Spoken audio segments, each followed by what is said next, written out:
Hello guys, magandang araw. Welcome to NM Hermoso Channel. Ako po si Elmer Hermoso. Medyo madami po nagtatanong kung tungkol dito sa ating solar panel sa e-bike, kung okay pa daw.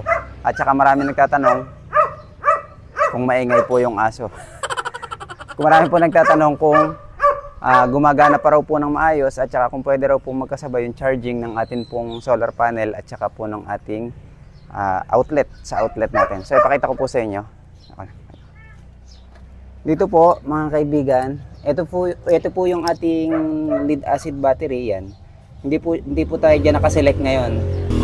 Ito pong power selector natin ay nakatapat po doon sa ating life PO4 battery na nakalagay dito sa ilalim nito.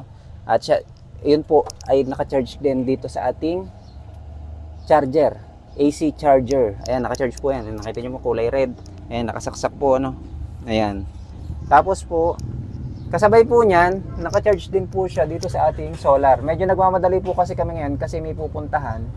So, ganun po ang pwedeng gawin kung halimbawa po kayo ay may solar sa bubong. Pwede nyo po pagsabayin. Charging sa solar, sabay po sa atin po AC charging.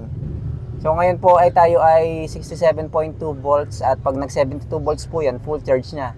Nakukuha po natin 16 volts plus 3.6, 3.5 ampere.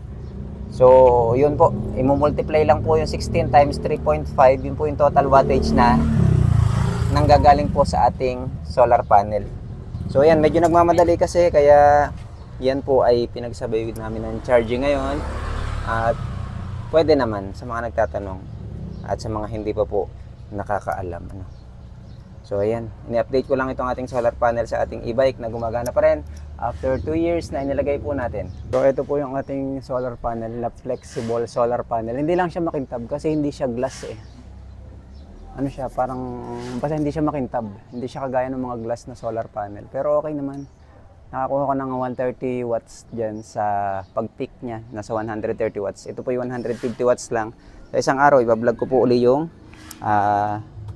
isang e-bike na nagpapagawa po at nagpapakabit po ng solar panel sa kanyang e-bike. Okay mga kaibigan, hanggang dito na lang. Please don't forget to like and subscribe. Doon po sa mga bagong pa lang dito sa aking channel, may tutorial na po ako kung paano ko po ikinabit itong ating mga aparato para po sa ating solar e-bike. Okay? Hanggang dito na lang. Please don't forget to like and subscribe. Bye bye po.